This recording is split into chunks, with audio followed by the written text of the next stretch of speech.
Yemen के हौसी Israel के लिए डरावना ख्वाब बन गए। बहीरा अहमर में इसराइल जाने वाले तिजारती बहरी जहाज़ों पर हमलों के बाद यमनी हौसियों ने इसराइली शहर एलात पर भी मिसाइल हमला कर दिया। हौसियों के मिसाइल हमले से शहर में सायरन बजना शुरू हो गए और एलात के शहरियों में खौफ और हिरास फैल गया। इसराइल ने दावा किया है कि इसराइली एयर डिफेंस सिस्टम ने हौसियों का मिसाइल मार गिराया, जबकि दूसरी जानिब हौसियों का दावा है कि मिसाइल हमले में इसराइल को जानी और माली नुकसान उठाना पड़ा। इसराइल यमन से तकरीबन 1400 मील की दूरी पर है। यमन के हौसी अब तक इसराइल पर 6 बैलिस्टिक मिसाइल दाग चुके हैं, जिनमें इसराइल को जानी और माली नुकसान का सामना करना पड़ा। यमनी हौसियों की जानिब से बहीरा अहमर में तिजारती बहरी जहाज़ों पर भी हमले जारी हैं। हौसियों की तरफ से जहाज़ों पर हमले का ताज़ा तरीन वाक़या उसी हफ्ते हुआ था, जब उन्होंने तिजारती जहाज़ों को बैलिस्टिक मिसाइलों से निशाना बनाया। उन जहाज़ों में अमरीकी मलकियत का बहुत बड़ा माल बरदार बहरी जहाज़ भी शामिल था, जो मकई और दीगर ग़िज़ाई अजनास लेकर यमन जा रहा था कि रास्ते में हौसियों ने उसे मिसाइल हमले का निशाना बनाया।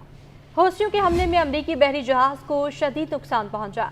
हौसियों के हमले के बाद अमरीका और बरतानिया ने खलीज अदन, बहीरा अहमर और यमन की अल हदीदा बंदरगाह के करीब हौसियों के मराकज़ को फ़ज़ाई हमलों में निशाना बनाया है। वाज़ेह रहे कि अमरीका और उसका सबसे अहम इत्तेहादी बरतानिया दोनों मिलकर कई बार यमन पर हमले कर चुके हैं ताकि हौसियों के मराकज़ को तबाह कर सकें। इसके बावजूद हौसियों की हमला करने की सलाहियत बरकरार है और वो आए रोज़ बहीरा अहमर में अमरीकी, इसराइली और दीगर मगरबी ममालिक के तिजारती बहरी जहाज़ों को बतौर ख़ास निशाना बनाने की कोशिश में रहते हैं। अमरीका ने ईरान की हिमायत याफ्ता हौसियों की तरफ से बहीरा अहमर में तिजारती बहरी जहाज़ों पर अंधाधुंध और बिला इम्तियाज़ किए गए ताज़ा हमलों की मज़म्मत करते हुए कहा कि हौसियों की ये कार्रवाइयाँ दहशत गर्दाना हैं। अमरीका ने हौसियों की मज़म्मत करते हुए कहा कि उन्होंने बहरी जहाज़ गैलेक्सी लीडर्स के 25 रुकनी अमले को अभी तक ज़ेर हिरासत रखा हुआ है। उनमें कम अज़ कम 5 मुख्तलिफ मुल्कों के बाशिंदे शामिल हैं। अमरीकी दफ्तर ख़ारजा के तर्जुमान मैथ्यू मिलर ने इस सूरत हाल को हौसियों की बहरी कज़ाकी से तशबीह देते हुए कहा कि ये दहशत गर्दी की वारदात है। इसके जवाब में हौसियों का कहना है कि उनके ये हमले गज़ा के रहने वाले फ़लस्तीनियों के साथ इज़हार यकजहती के लिए हैं। जब तक इसराइल गज़ा में जंग बंद नहीं करता, हौसी ये हमले करते रहेंगे। अमरीकी तर्जुमान मिलर ने कहा, हौसियों के इन हमलों की वजह से दुनिया में अशिया की कीमतें बढ़ रही हैं और माल बर्दारी की लागत के साथ साथ माल की फराहमी का दौरानिया भी तवालत इख्तियार कर रहा है। हत्ता कि उसने इंसानों की इंतहाई बुनियादी ज़रूरत की अशिया भी उन तक नहीं पहुँच पा रही, जिनमें खुराक भी शामिल है।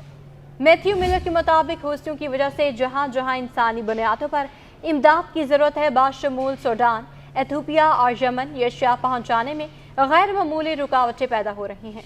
गला और खुराक समेत बाकी अशिया भी उन तक नहीं पहुँच पा रही। हौसियों के इन हमलों के नतीजे में भी गज़ा के फ़लस्तीनियों को भी कोई फ़ायदा नहीं हो रहा।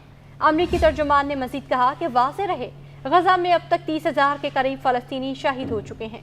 इसराइली बमबारी से ज़ख्मी होने वालों की तादाद 70,000 के करीब है, लेकिन इसराइल इसके बावजूद जंगबंदी पर तैयार है, ना ही गज़ा का मुहासरा बंद करने पर कि उन्हें बुनियादी ज़रूरियात की अशिया की फराहमी मुमकिन हो सके। आलमी इदारे सूरत हाल को गज़ा के लोगों के भूखे मरने तक पहुँचा हुआ बयान करते हैं।